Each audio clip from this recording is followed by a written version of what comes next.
Hello, everyone, and welcome back to the Believeland Prep Podcast. I am one of our hosts, Derek Dimmitt, joined as always by Cameron Palmer, and we have a very special guest this evening with us from Believeland Media, Marshawn Powers. Marshawn, how are you doing this evening? Good, man.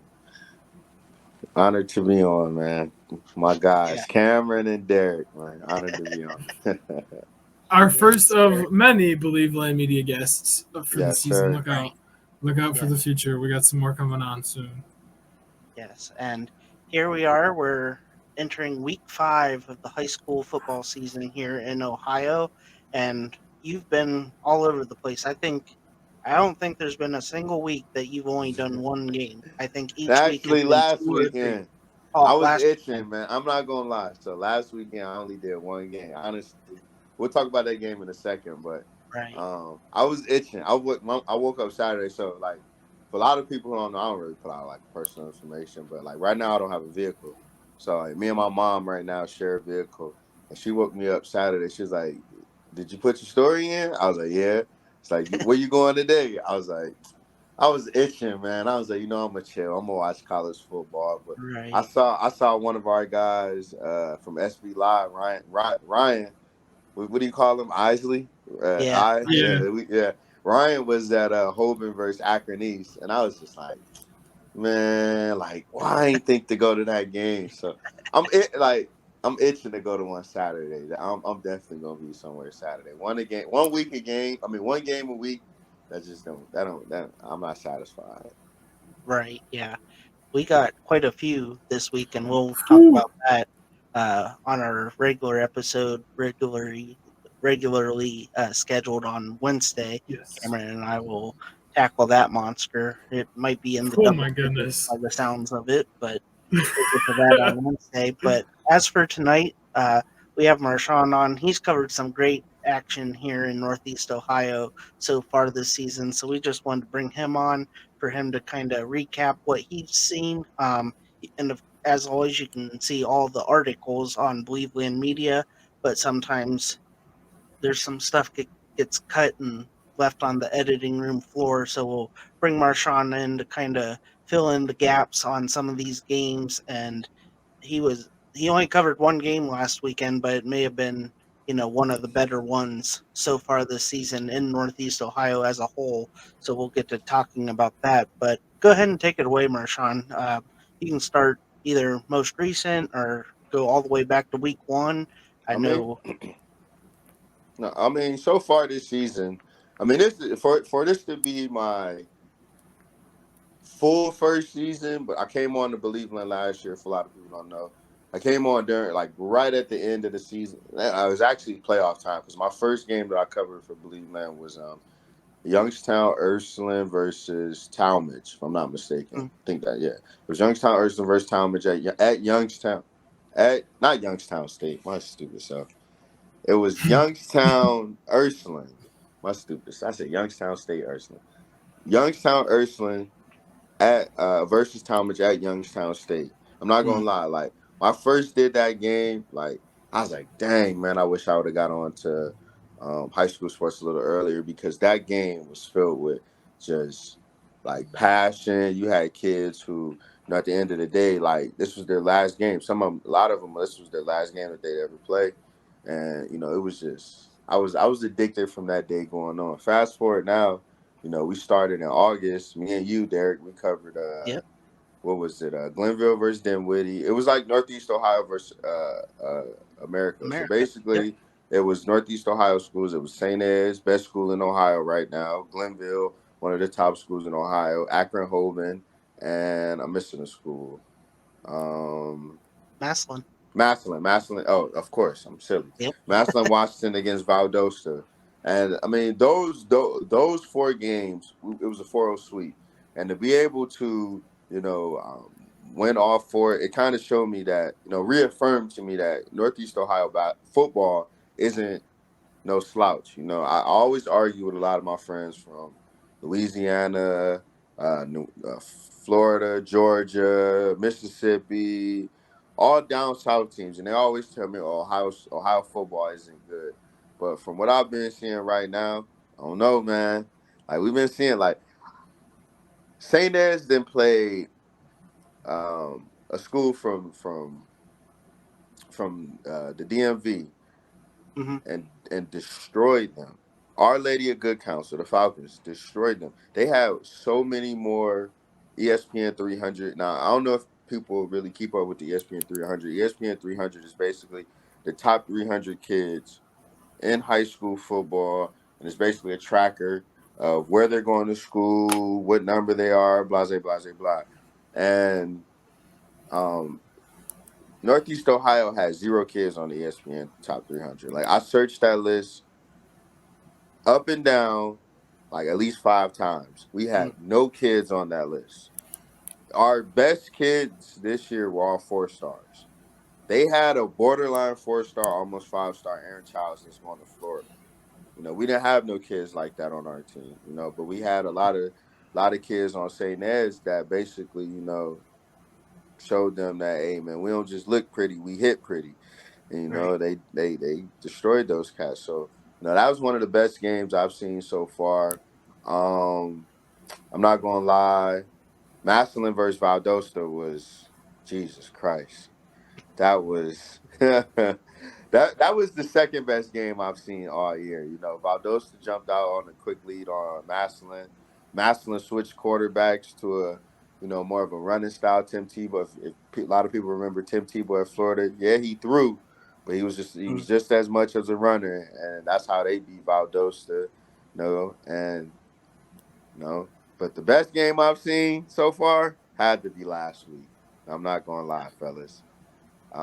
I got a chance to go up to Menor, my first ever time covering the Menor Cardinals, and they hosted a Greater Conference Cleveland foe, Medina, and everybody that basically talked about the game pregame. Only person they talked about was Drew Stoddard. Stoddard, I mean not Drew, Danny Stoddard. My apologies, Danny Stoddard. A guy who replaced the kid that just went to Penn State, Drew Illar, the Mm-hmm. quarterback at Drew Illar. And crazy part about it, last year, Danny Stoddard broke all of Drew Illar's single season records. Like if you look at all his Drew Illar, I think he had 60 touchdowns. Illar may have had like 52 touchdowns. Like we're talking about a kid who shattered all the Illar's record. Illar right now is a 5-star at Penn State. So I mean, just somebody like that, you automatically assume he a big show, he a big ticket. But if we being honest, Menor played their tails off last week. I mean, Allar played his butt off. If I'm not mistaken, Allar had well over 500 yards total and 4 touchdowns, but he also had three interceptions, which was key. Key because as much as Menor would give Medina the game, Medina would turn back and give Menor the game, and Menor wouldn't give it back. They would punch it in. And I got to give big ups to Menor's backup quarterback Ben Pierce.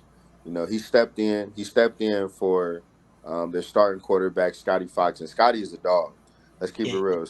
Scotty had 3 touchdowns in the game, and I was standing right there when Scotty actually got knocked out the game. He ran out of bounds and he got gang tackled. I'm Mm-hmm. not gonna lie. I'm not gonna lie.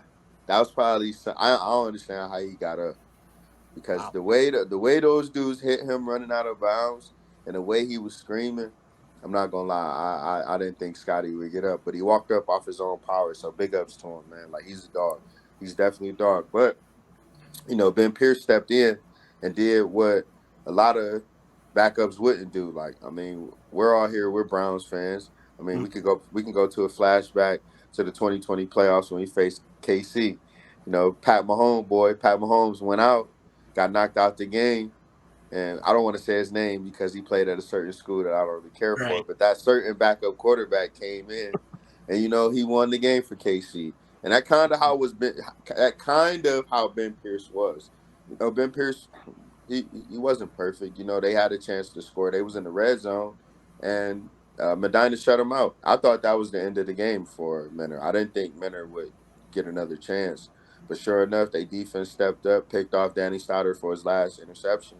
And, one play later, Ben Pierce to Justin Hodge, sophomore wide receiver Justin Hodge for 55 yards later, Menor wins the game.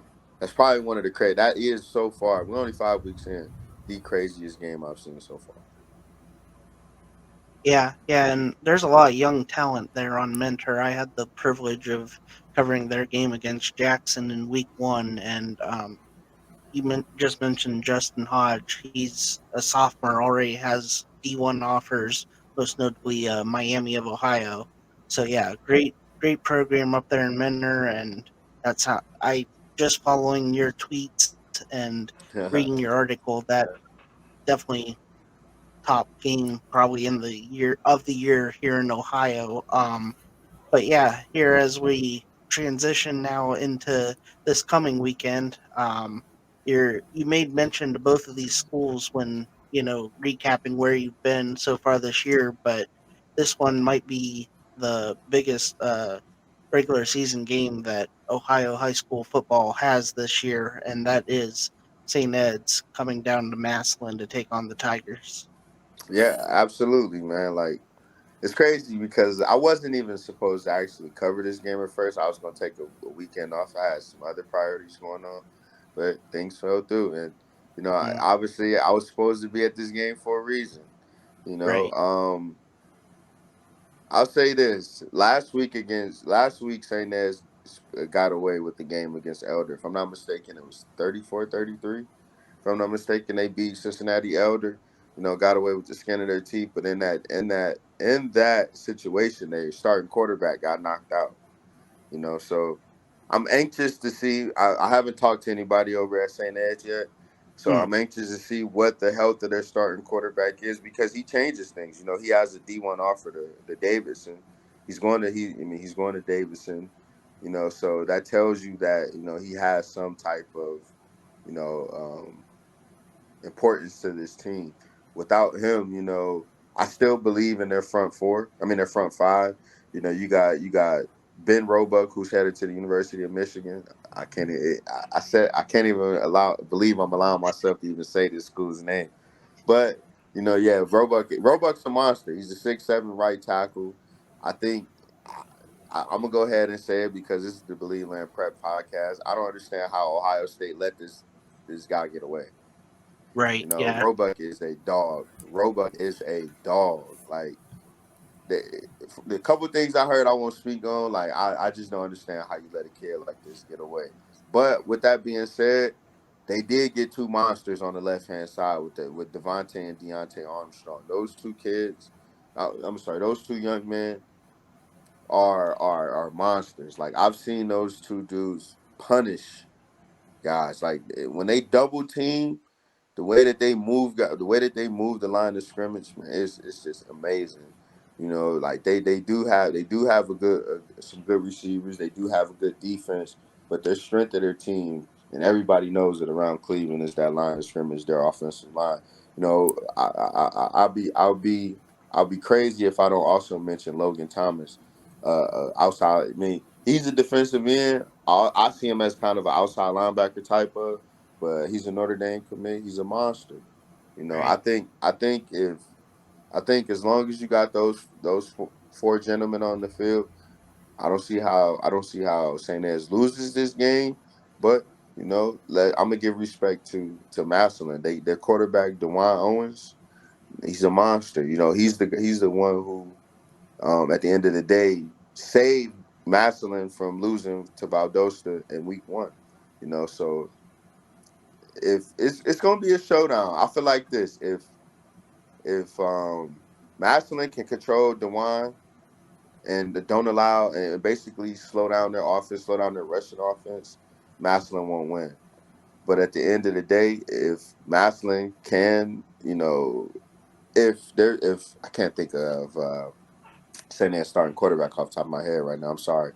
But if he doesn't play and the line just don't hold up and their defense gives up, big plays like they did against Elder last week, then I can see Massillon sneaking away with one. I think at the end of the day, St. Ed's is the best team in Ohio.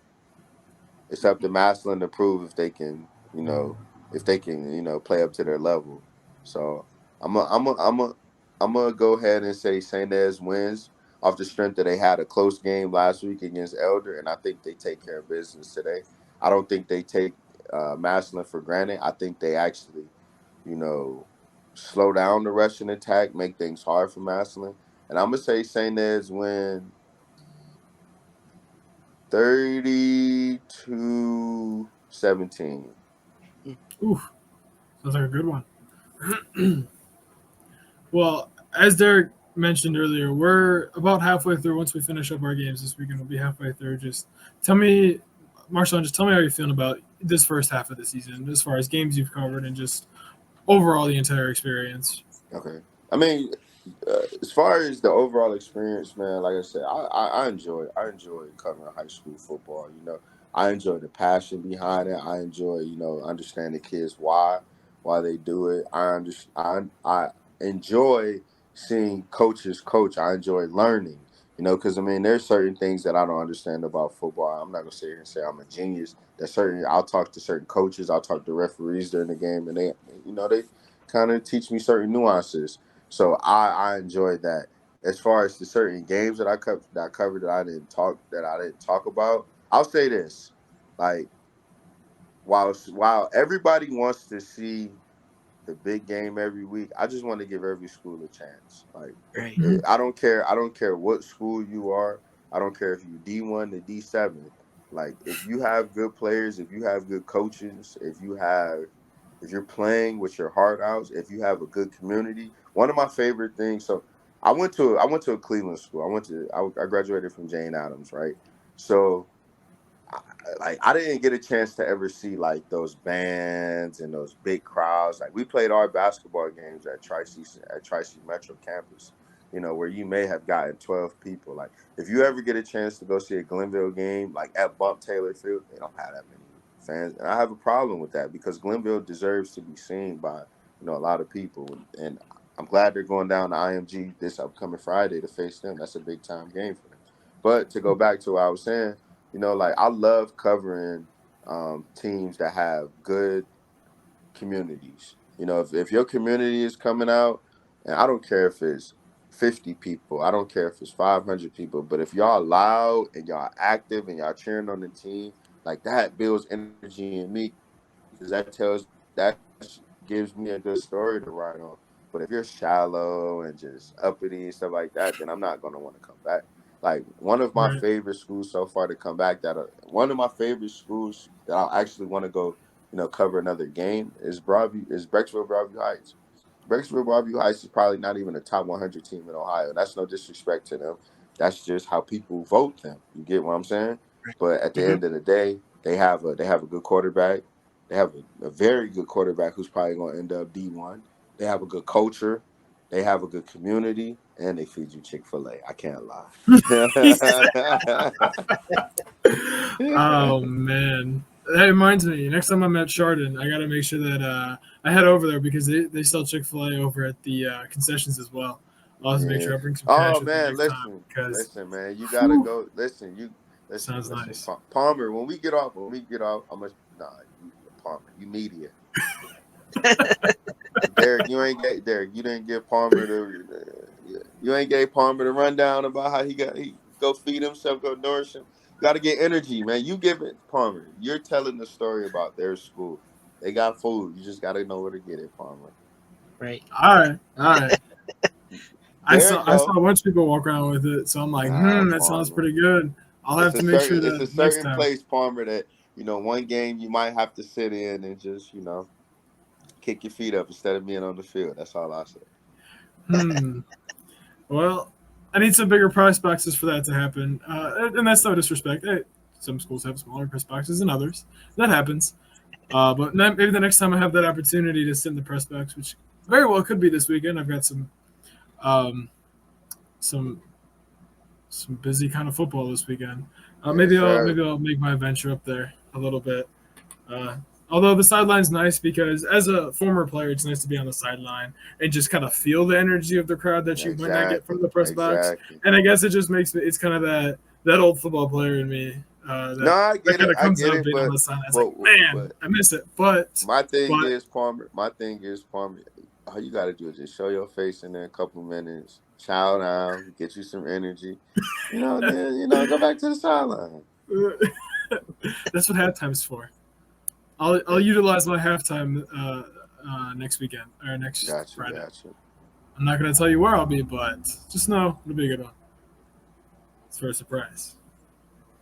I got nothing else to add. Derek, you got anything before we get this man on his way? Thank you again for joining us. We appreciate it. Oh man, I'm gonna give you guys some love too, man. I'm not in taking all this love, man. Palmer, man, you one of the Palmer. I'm not gonna lie, man. Like I one thing when I first got to Believeland, one of my things was who's gonna match my energy. That's what I used to always ask myself.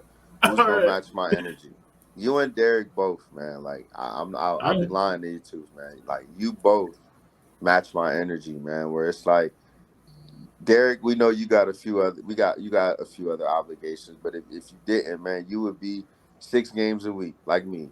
Palmer, you're doing 6 games a week, So yeah, like, yo, man, I do my best. I do my best. Like, hey, man, I'm super proud of you guys, man, and you guys hold it down. You guys hold it down just like we do, man. Derek be trying to. He be trying to. Hey, Marshawn, did you see this game? Did you see that game? Derek be sending me messages and DMs and stuff. I'll be having to ignore him sometimes because I know he be trying to throw extra stuff at my plate. I know what Derek got going on. But no, man, like I definitely, man, enjoy working alongside you guys. This is the beginning of anything, man. I feel like, we're gonna build something, but it ain't too much to be talked about. Yeah. All right. Thank you, Marshawn, for joining us, and thanks to everyone for listening. Yeah. One last thing. So this weekend, I haven't confirmed it, but I'm hoping on Saturday to be at the Baldwin Wallace John Carroll game. So if I am there, follow me.